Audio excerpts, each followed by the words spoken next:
Madhya Pradesh incharge P Muralidhar Rao గారు మాట్లాడతారు. వారితో పాటు రాష్ట్ర కార్యదర్శులు ప్రకాష్ రెడ్డి గారు, మాధవి గారు, కపిలవాయి రవీందర్ గారు, చార్జ్ షీట్ కన్వీనర్, నేను సునీతారెడ్డి స్పోక్స్ పర్సన్, వారితో పాటు మీడియా కార్యక్రమంలో పాల్గొంటున్నాను. ప్రారంభిద్దామా? మీడియా మిత్రులందరికీ కూడా ఈరోజు సమావేశానికి స్వాగతం. మిత్రులారా, గత కొద్ది రోజులుగా తెలంగాణ రాష్ట్ర వ్యాప్తంగా ఒకవైపు అసెంబ్లీ నడుస్తున్నటువంటి, శాసనసభ నడుస్తున్నటువంటి సమయంలో అనేకమైనటువంటి రాజకీయ, నేను మాట్లాడుతున్న ప్రకారము డ్రామా కార్యక్రమాలు, రాజకీయ డ్రామా కార్యక్రమాలు సమానాంతరంగా నడిపిస్తున్నారు. మొదటిగా, ఇంతకు ముందు కూడా నేను మీడియా సమావేశంలో మాట్లాడాను. రండి. ఇంతకు ముందు కూడా మీడియా సమావేశంలో నేను మాట్లాడాను.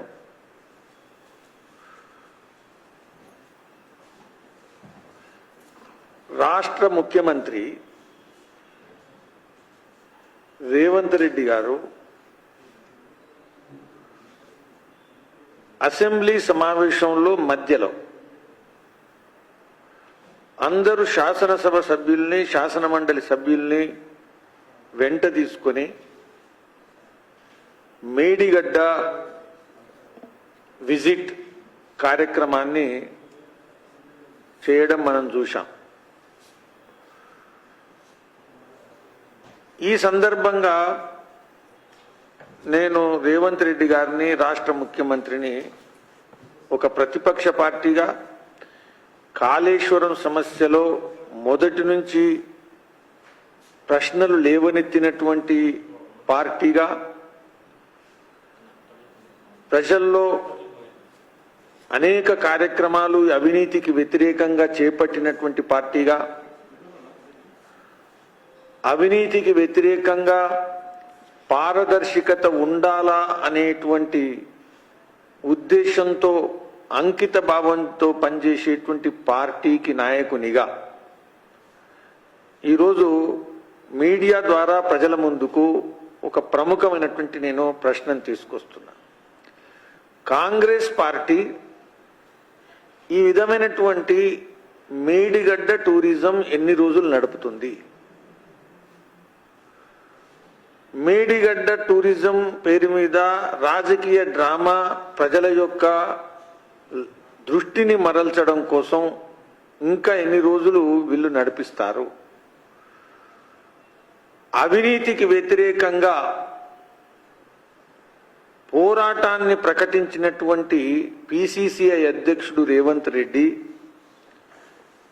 సిబిఐని డిమాండ్ చేసినటువంటి సిబిఐని మా పార్టీ అధ్యక్షులైనటువంటి కిషన్ రెడ్డి గారిని సిబిఐ తీసుకురావడంలో సహకరించాలని కోరినటువంటి వ్యక్తి ఈరోజు రాష్ట్ర ముఖ్యమంత్రి అయిన తర్వాత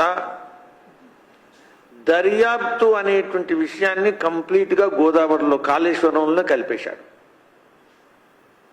ఒకసారి నేను మొదలు గుర్తు, అందరికీ తెలుసు కానీ అందరికి కూడా నేను ఒకసారి మీ అందరి ముందు వీడియో, ఆ ఒక క్లిప్ చూపిస్తున్నా.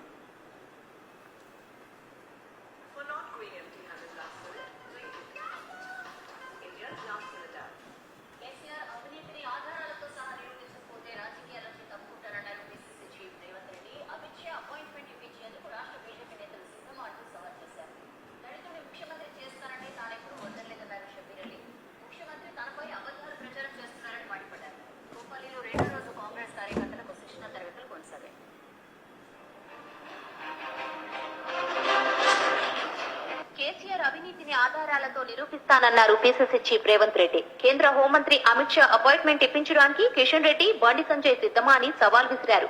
కోంపల్లిలో డిజిటల్ మెంబర్షిప్ అవగాహన సదస్సు రెండో రోజు కొనసాగింది. కేసీఆర్ అవినీతిని ఆధారాలతో నిరూపించకపోతే శాశ్వతంగా రాజకీయాల నుంచి తప్పుకుంటానన్నారు రేవంత్ రెడ్డి. కాళేశ్వరం ప్రాజెక్టుపై కేంద్ర ప్రభుత్వం సిబిఐ విచారణకు ఆదేశించాలన్నారు. కోకాపేట భూములపై ఫిర్యాదు చేస్తే పట్టించుకోలేదని చెప్పారు. ఇవాళ నేను అడుగుతున్న కిషన్ రెడ్డిని, బండి సంజయ్ని, మీకు ధైర్యం ఉందా, చిత్తశుద్ధి ఉందా? ఒక దోపిడి దొంగ కేసీఆర్, అమిత్ షా గారు అపాయింట్మెంట్ ఇప్పించే ధైర్యం, చిత్తశుద్ధి మీ ఇద్దరికి ఉందా అని చెప్పి నేను ఈ వేదిక మీద నుంచి అడుగుతున్నా. కాళేశ్వరం మీద సిబిఐ విచారణకు ఆదేశించండి. నిరూపించకపోతే రాజకీయంగా శాశ్వతంగా నేను తప్పుకుంటా అని చెప్పి ఈ వేదిక మీద నుంచి కేసీఆర్ కు, కిషన్ రెడ్డికి నేను సవాల్ విసురుతున్నా. ముఖ్యమంత్రి కేసీఆర్ తనపై అబద్ధాలు ప్రచారం చేస్తున్నారు. ఇప్పుడు ఎన్నికల ముందు ఇంత ఘాటుగా, ఇంత తీవ్రంగా, ఇంత స్పష్టంగా, ఇంత నిర్ణయాత్మకంగా సవాలు విసిరినటువంటి నాయకుడు, రాజకీయాల నుంచి అవసరమైతే నేను సన్యాసం తీసుకుంటానని చెప్పిన నాయకుడు, కంక్లూజివ్గా నా దగ్గర మొత్తం కూడా ఫ్యాక్ట్స్ అండ్ ఫిగర్స్ ఉన్నాయి, దోపిడీ దొంగను జైల్లో వేయడానికి అవసరమైనటువంటి సామాగ్రి అంతా నా దగ్గర ఉంది అని ఒక ప్రతిపక్ష నాయకుడిగా, ఒక పార్టీ అధ్యక్షుడిగా మాట్లాడిన తర్వాత, ప్రజా తీర్పు పొందిన తర్వాత, ముఖ్యమంత్రిగా మారిన తర్వాత, ఈరోజు తానే స్వయంగా నిర్ణయం తీసుకునేటువంటి అధికారం పొందిన తర్వాత 60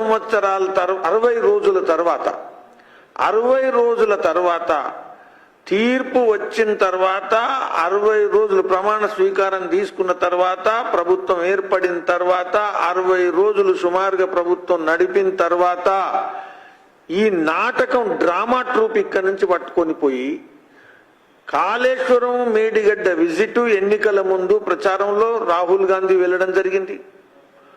అంతకుముందు ఈ నాయకుడు కూడా పోవడం జరిగింది. ప్రభుత్వం ఏర్పడ్డ తర్వాత మంత్రి నాయకత్వంలో కూడా, ఇరిగేషన్ మినిస్టర్ నాయకత్వంలో కూడా విజిట్ చేయడం జరిగింది. ఈ విజిట్లు జీవితకాలం గడుపుతాయా? ఏం చేస్తున్నావు? ఎందుకు దర్యాప్తు చేయట్లేదు? ఇది ఇంకెవరో చేసేది కాదు, చేయాల్సింది నీవే. రాష్ట్ర ముఖ్యమంత్రిగా ప్రజలు ఇచ్చినటువంటి బాధ్యత వచ్చిన తర్వాత, ఈ రోజు దొంగలను జైల్లో పెట్టాల్సినటువంటి పని నీకు అప్పచెప్పిన తర్వాత, ఎందుకు ఇక్కడి నుంచి మేడిగడ్డ టూరిస్ట్ బస్సులు తీసుకుని వెళ్తున్నావు? ఎందుకు పోలీస్ జీప్ వెళ్ళట్లేదు? ఎందుకు కడీలు వేసుకొని వచ్చి, హాత్ కడీ వేసుకొని వచ్చి జైలుకు తీసుకురావటం లేదు? దోషుల్ని ఎందుకు పట్టడం లేదు? ఇది భారతీయ జనతా పార్టీ సూటిగా వేస్తున్నటువంటి ప్రశ్న. మిత్రులారా, ఈరోజు రాష్ట్ర ముఖ్యమంత్రి కేవలం టైంపాస్ రాజకీయాలు చేస్తున్నారు, కేవలం దృష్టి మరల్చడం కోసం రాజకీయాలు చేస్తున్నారు. వాస్తవంగా మాట్లాడితే, చిన్నప్పుడు మేము చూసేది ఊర్లలో బాలనాగమ్మ నాటకం, లేకపోతే రామలీల, ఇవి నడుస్తున్నప్పుడు స్టేజ్ మీద కొట్లాడుకుంటారు, స్టేజ్ వెనుక కలిసి చుట్ట తాగుతారు. వీళ్ళంతా కూడా స్టేజ్ ముందట కొట్లాడుతున్నారు, స్టేజ్ వెనుక చుట్ట తాగుతున్నారు. కాబట్టి కలిసి వీళ్ళు పార్ట్నర్సు. వీళ్లకు అన్యాయము, అవినీతిని అంతం చేసేటువంటి చిత్తశుద్ధి లేదు. పాలిటిక్స్ ఆఫ్ పార్ట్నర్షిప్ పాలిటిక్స్ లోకి వీళ్ళు మారుతున్నారు. ఇది చాలా స్పష్టమైనటువంటి విషయం, మీ అందరికి కూడా నేను చెప్పదలుచుకున్నాను. ఈరోజు నేను మళ్ళీ కాంగ్రెస్ విషయం ముందుకు వస్తా. ఈరోజు కృష్ణా జలాల పేరు మీద ఈ రాష్ట్రంలో గత వారం రోజులుగా రాజకీయ యుద్ధం నడిపించడానికి ప్రయత్నం చేస్తున్నారు. ఒకరు ప్రస్తుతం నడిపిస్తున్నటువంటి ప్రభుత్వం, కాంగ్రెస్ పార్టీ. ఇంకొకరు గత 10 సంవత్సరాలు ప్రభుత్వాన్ని నడిపి ఈరోజు ప్రతిపక్షములకు ప్రజలు తిరస్కరిస్తే వచ్చినటువంటి పార్టీ. నేను అడుగుతున్నా, మీరు క్రమంగా గనక గమనిస్తే 2014లో ఆంధ్రప్రదేశ్ను 2 రాష్ట్రాలుగా ఏర్పరుస్తున్నప్పుడు, ఆంధ్రప్రదేశ్ తెలంగాణ ఏర్పరుస్తున్నప్పుడు ఆంధ్రప్రదేశ్ రీఆర్గనైజేషన్ యాక్ట్ 2014 ఏదైతుందో దీనికి రచయితలు ఎవరు, ఇది రచించింది ఎవరు, ఇది నడిపించింది ఎవరు? మీరు గమనిస్తే అందరూ కూడా మాట్లాడుతున్నారు. కాంగ్రెస్ పార్టీ ఆ రోజు కేంద్రంలో ప్రభుత్వంలో ఉంది. కాంగ్రెస్ పార్టీ ఆధ్వర్యంలో మాత్రమే రీఆర్గనైజేషన్ యాక్ట్ నడిచింది. అప్పుడు భారతీయ జనతా పార్టీ ప్రభుత్వంలో లేదు కేంద్రంలో, అప్పుడు నరేంద్ర మోదీ గారు లేరు కేంద్రంలో, అప్పుడు సోనియా గాంధీ గారి నాయకత్వంలో మన్మోహన్ సింగ్ ప్రధానమంత్రి కాలంలో తెలంగాణ ఇస్తున్నటువంటి క్రమంలో కాంగ్రెస్ ప్రభుత్వము ఉంది. కాంగ్రెస్ రీఆర్గనైజేషన్ యాక్ట్ మూల రచయిత వ్యక్తిగా వాళ్ళు ప్రచారం చేసుకున్నారు. జయరాం రమేష్ దానికి కాంగ్రెస్ పార్టీ తరపున రచయిత. అది సరిగా ఉందా లేదా, తెలంగాణకు అవసరమైనటువంటి విషయాలు వస్తున్నాయా లేవా, ఆ యొక్క పదాలు గాని శబ్దాల యొక్క కూర్పు గాని మనకు లక్ష్యాలకు అనుగుణంగా ఉందా లేదా అని వాళ్ళతో కలిసి పనిచేసి చూసినటువంటి తర్వాత క్లెయిమ్ చేసినటువంటి వ్యక్తి కేసీఆర్. ఈ ఇద్దరు కలిసి రీఆర్గనైజేషన్ యాక్ట్ రచించడం జరిగింది. ఆ రోజు భారతీయ జనతా పార్టీ దూరం వరకు కూడా దీన్ని డ్రాఫ్ట్ చేయడంలో పాత్ర లేదు. కాబట్టి ఎవరైతే ఈ రీఆర్గనైజేషన్ యాక్ట్ చేశారో, ఎవరైతే చేయడంలో సహకరించారో వాళ్ళిద్దరే ఈ యొక్క మీరు డ్రాఫ్ట్ విషయంలో అది జిఆర్ఎంబి కానీ అది కేఆర్ఎంబి కానీ, Krishna river water management board లేదా Godavari river water management board, ఈ రెండు రాష్ట్రాల యొక్క నది నీటి సమస్యలను పరిష్కరించడం కోసం ఒక యాజమాన్య వ్యవస్థ ఏదైతే ఏర్పాటు చేశారో ఆ రూపకల్పన చేసింది ఆ యాక్ట్ లో 2014లో. కాబట్టి నేను ప్రశ్నిస్తున్నా, దొంగలు ఎవరైనా వీళ్ళిద్దరే, తెలంగాణకు అన్యాయం చేయడానికి ఎవరు సహకరించినా వీళ్ళిద్దరే. కాబట్టి ఈ రోజు ఏదైనా నష్టం వచ్చినా, లోపం ఉన్నా, కష్టం ఉన్నా దానికి బాధ్యత వహించాల్సినటువంటి పార్టీలు ఈ 2 మాత్రమే. వీళ్ళు వేరే వాళ్ళ మీద వేసేటువంటి నైతిక అధికారం గాని రాజకీయ అధికారం గాని లేదు. ఇది ప్రధానమైనటువంటి విషయం. తెలంగాణ ప్రజలు గుర్తించాలా, గమనించాలా. రెండవది, అందులో అడహాక్ అలొకేషన్ ఆఫ్ వాటర్ ఏదైతే ఉందో మనకు తాత్కాలికంగా ఏదైతే వాటర్ ఏదైతే నిర్ణయించడం జరిగిందో చాలా మంది మాట్లాడుతున్నారు. అడహాక్ అలొకేషన్ ఆఫ్ వాటర్ ఏదైతుందో ఈ అడహాక్ అలొకేషన్ ఆఫ్ వాటర్ మనకు అన్యాయం జరిగింది. మనకు అన్యాయం జరిగింది. తెలంగాణ ఏర్పడమే మన తెలంగాణ నీటి సమస్య అనేది ప్రధానమైనటువంటి కేంద్రమైన సమస్య అనుకున్నప్పుడు రీఆర్గనైజేషన్ యాక్ట్ దాని పర్యావసానం నిర్ణయిస్తున్నప్పుడు, దాని తర్వాత అది నిర్ణయిస్తున్నప్పుడు అడహాక్ ఏదైతే అలొకేషన్ ఆఫ్ వాటర్ ఏదైతుందో అది మనం గమనించాలా. 299 టీఎంసీ ఈ వాటర్ నిర్ణయించడం జరిగింది. ఈ 299 ఏదైతే టీఎంసీ నిర్ణయం జరిగిందో నేను లేవనెత్తుతున్న ప్రశ్న ఏంటంటే, ఇది యూటిలైజేషన్ ఆఫ్ వాటర్ అంతకుముందు 2013వ సంవత్సరంలో ప్రభుత్వం దగ్గర ఉండేటువంటి లెక్కల ప్రకారము యూటిలైజేషన్ ఆఫ్ వాటర్ వాళ్ళకు ఏదైతే గణాంకాలు ఉన్నాయో ఆ గణాంకాలను పరిగణనలకు తీసుకొని తాత్కాలికంగా ఎంత ఇవ్వాలా తాత్కాలికంగా అన్నప్పుడు నిర్ణయం జరిగేంత వరకు నిర్ణయం చేసే అధికారం ప్రభుత్వం, కేంద్ర ప్రభుత్వానికి లేదు, రాష్ట్ర ప్రభుత్వానికి లేదు. నిర్ణయం వాటర్ ఏ రాష్ట్రానికి ఎంత పోవాలా అని నిర్ణయం చేసేటువంటి అధికారము 1956లో నెహ్రూ క్యాబినెట్ ఇంటర్ రివర్ ఏదైతే నది 2 రాష్ట్రాల మధ్యన నదీ జలాల యొక్క వినియోగం విషయంలో నిర్ణయించేటువంటి అధికారం ట్రిబ్యునల్ కుంది అనేది 1956లో నెహ్రూ గారి ప్రభుత్వం నిర్ణయించింది. కాబట్టి మళ్ళీ ట్రిబ్యునల్ నిర్ణయించేంత వరకు, ఫ్రెష్ ట్రిబ్యునల్ నిర్ణయించేంత వరకు తాత్కాలికమైనటువంటి నీళ్లు ఎంత ఇవ్వాలా దానికి ఆధారం ఏంది? 299 ఎందుకు వచ్చిందంటే మనకు 2013లో వాడుకున్నటువంటి నదీ జలాల ఆధారంగా నిర్ణయం జరిగింది. అనుకున్నప్పుడు 2013లో వరకు మనం నదీ జలాలను వాడుకోలేనటువంటి పరిస్థితికి బాధ్యులెవరు అంటే అది కాంగ్రెస్ పాత ప్రభుత్వాలు, ఇతర ప్రభుత్వాలు. ఈ రాష్ట్రం కంబైన్డ్ రాష్ట్రాన్ని ఏలినటువంటి ప్రభుత్వాలే మన తెలంగాణకు నష్టం చేశాయి. అందులో కాంగ్రెస్ తప్పించుకోవడం సాధ్యం కాదు. ఆంధ్ర పాలకులైనా తెలంగాణ పాలకులైనా కాంగ్రెస్ ఈ బాధ్యత నుంచి తప్పించుకోవడం సాధ్యం కాదు. ఇది స్పష్టంగా గమనించాల. మూడవది అపెక్స్ కౌన్సిల్. 2015లో అపెక్స్ కౌన్సిల్ ఆంధ్ర తెలంగాణ రాష్ట్రాల్లో ఇద్దరి మధ్యన ఉండేటువంటి ఏదైతే వివాదాలు ఉన్నాయో వాటిని పరిష్కరించడం కోసం Andhra chief minister, Telangana chief minister, కేంద్రంలో ఉండేటువంటి జలవనరుల శాఖ మంత్రి వీళ్ళందరూ కూడా అపెక్స్ కౌన్సిల్ మెంబర్స్. ఈ అపెక్స్ కౌన్సిల్ వ్యవస్థ ఏర్పాటు చేసింది కూడా రీఆర్గనైజేషన్ యాక్ట్ లో భాగంగా 84 నుంచి 89 సెక్షన్స్ యొక్క ఆధారాలంగా అపెక్స్ కౌన్సిల్ ఆలోచిస్తుంది, వాటిని పరిష్కరిస్తుంది అనేటువంటి విషయాలు. ఈ అపెక్స్ కౌన్సిల్ మీటింగ్స్ లో మీరు ఒకటి గమనించాలా, అపెక్స్ కౌన్సిల్ మీటింగ్స్ లో కేసీఆర్ గారు ఎంతైతే చురుకైన పాత్ర తీసుకొని తెలంగాణ వాటర్ యొక్క ఇష్యూస్ ను ముందుకు తీసుకెళ్లాలో భౌతికంగా ఎందుకు ముందుకెళ్లలేదు?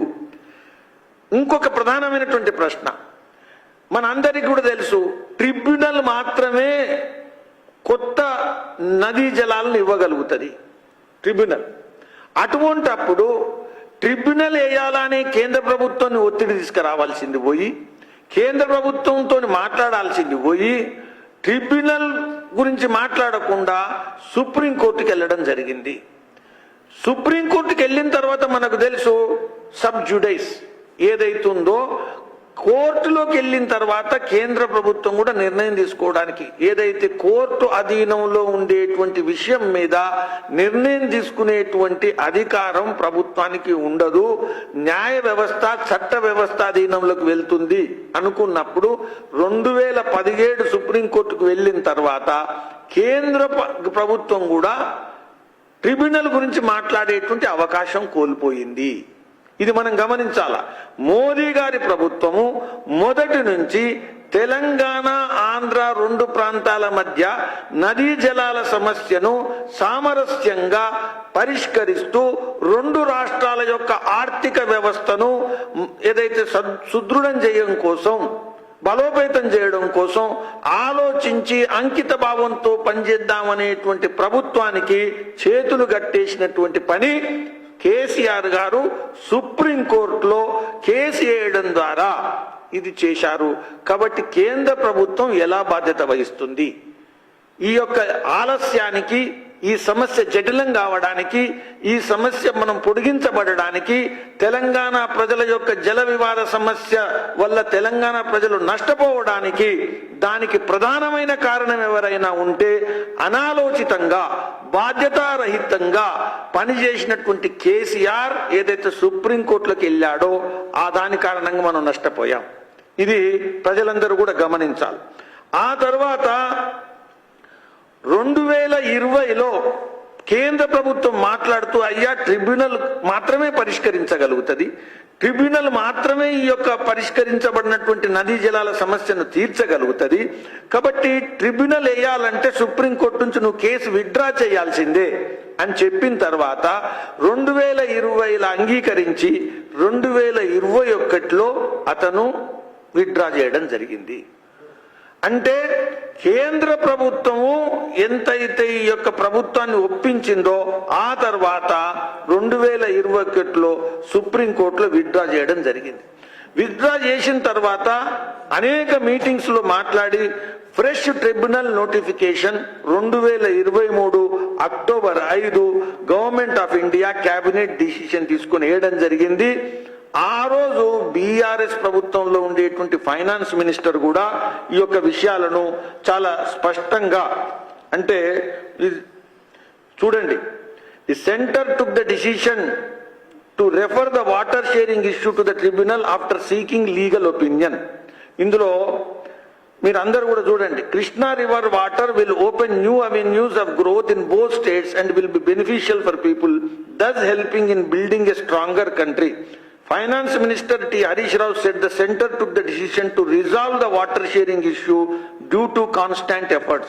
అంటే ఇవన్నీ కూడా కంటిన్యూస్ గా కేంద్ర ప్రభుత్వము నదీ జలాల యొక్క సమస్యలను పరిష్కరించడం కోసం అనేకమైనటువంటి ఒత్తిడిలు చేసి ఈ విధమైనటువంటి విషయం చేస్తే ఈరోజు ఏదైతే కేఆర్ఎంబి జిఆర్ఎంబి అనేది ఇది మోదీ గారి ప్రభుత్వం చేసినటువంటి పని కాదు.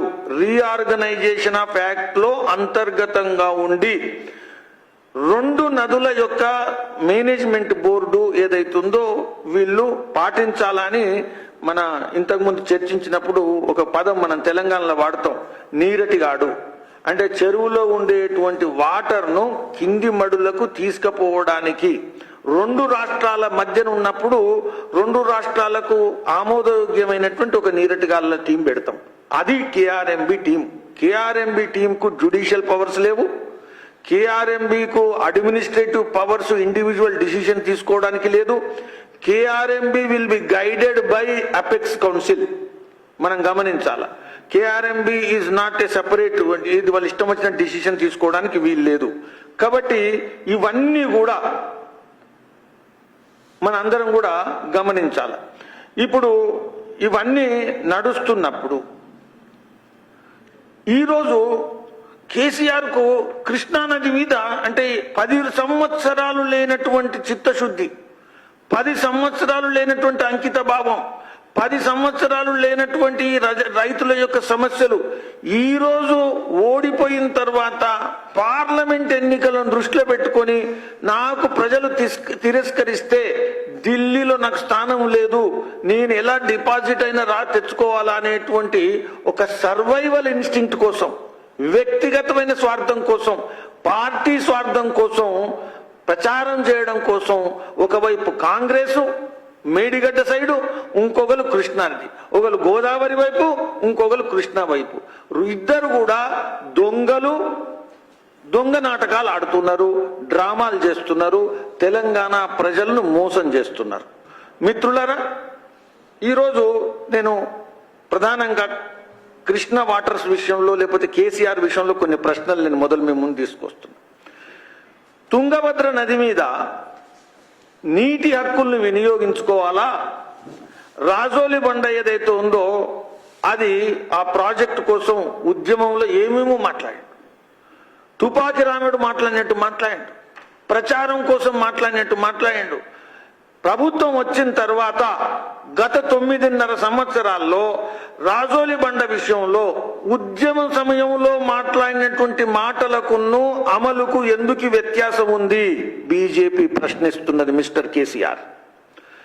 రెండోది, కృష్ణా నది మీద ఎస్ఎల్బిసి ఎన్టీఆర్ సమయంలో రూపకల్పన జరిగి చంద్రబాబు నాయుడు సమయంలో దాని ప్రిన్సిపల్ శాంక్షన్ అయ్యి అదే విధంగా మన వైఎస్ఆర్ సమయంలో పని ప్రారంభమై అంటే దశాబ్దాలు గడిచినటువంటి ఎస్ఎల్బిసి గ్రావిటేషనల్ ఫోర్స్ తో నడిచేటువంటి ఏదైతే వాటర్ ఏదైతే ఉందో అది టనల్ తవ్వాల. నల్లమల అడవులలో గుట్టలలో టనల్ తవ్వాల. నేను కుర్చీ వేసుకొని 15 రోజులకు ఒకసారి, నెలకు 2 సార్లు వచ్చి కూర్చుంటా, 3 సంవత్సరాల్లో ఈ టన్నల్ ను పూర్తి చేస్తా, ఎస్ఎల్బిసిని పూర్తి చేస్తా అని చాలా మాటలు, డైలాగులు, విపరీతమైనటువంటి స్టేట్మెంట్స్ ఇచ్చినటువంటి కేసీఆర్ 15 రోజులకు ఒకసారి కాదు, నెలకు 2 సార్లు కాదు, నువ్వు 10 సంవత్సరాలు గడిచిపోయింది, ఎస్ఎల్బిసి ఎక్కడుందో అక్కడే ఉంది.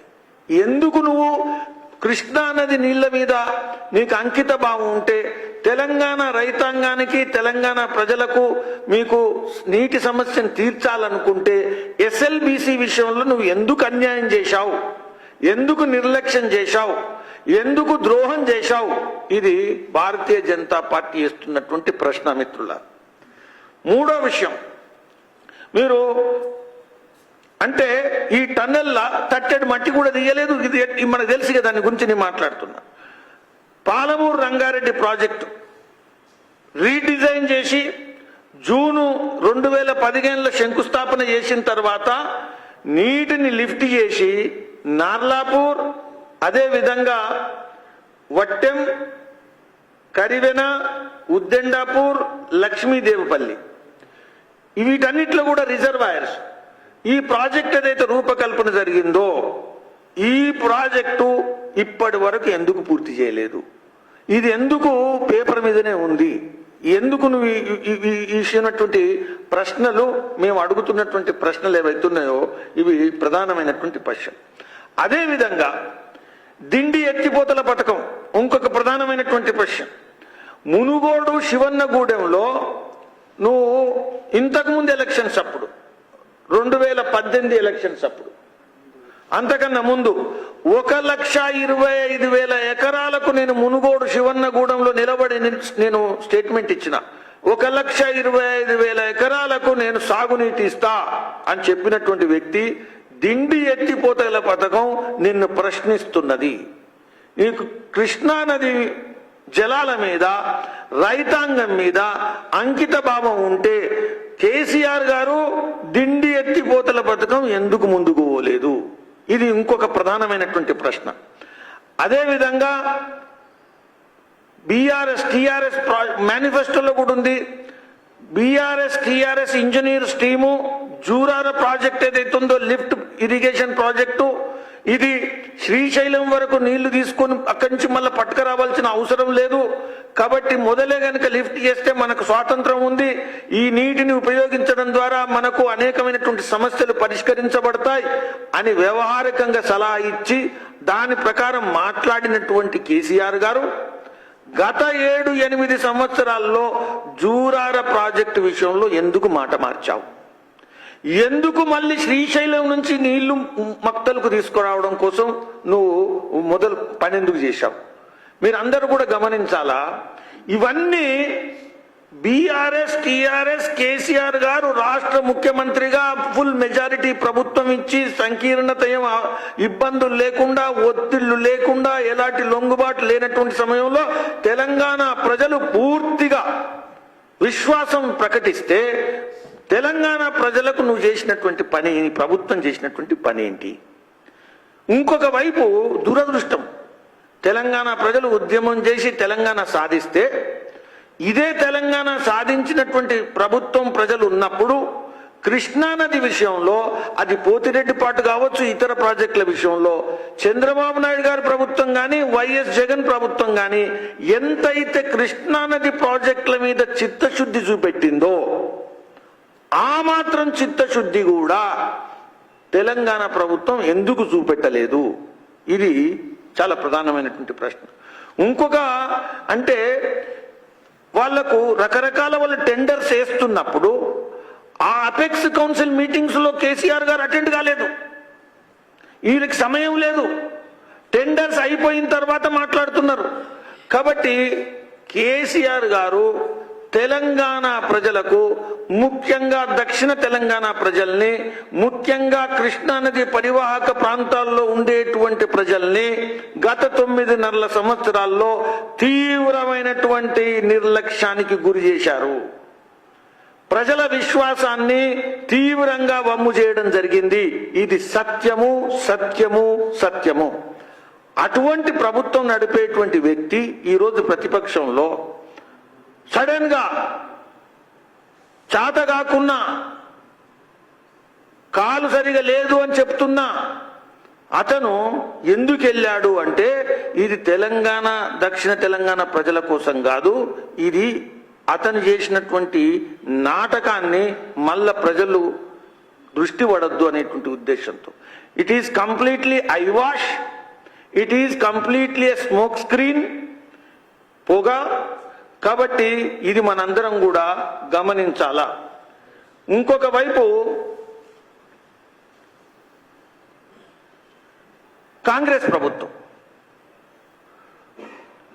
రాష్ట్ర ముఖ్యమంత్రి దక్షిణ తెలంగాణ సంబంధించినటువంటి వ్యక్తి, రాష్ట్ర ముఖ్యమంత్రికి అన్ని తెలుసు. బైఫర్కేషన్ ఏదైతే అగ్రిమెంట్ ఉందో అది కాంగ్రెస్ బయటపడనియనటువంటి డాక్యుమెంట్. ఆ డాక్యుమెంట్ డిజైన్ చేసుకోవడం అనేది ఈ కాంగ్రెస్ ముఖ్యమంత్రికి సాధ్యం కాదు. కాబట్టి ఈ డాక్యుమెంట్ లో జరిగినటువంటి ప్రతి పని కాంగ్రెస్ బాధ్యత వహించాలా.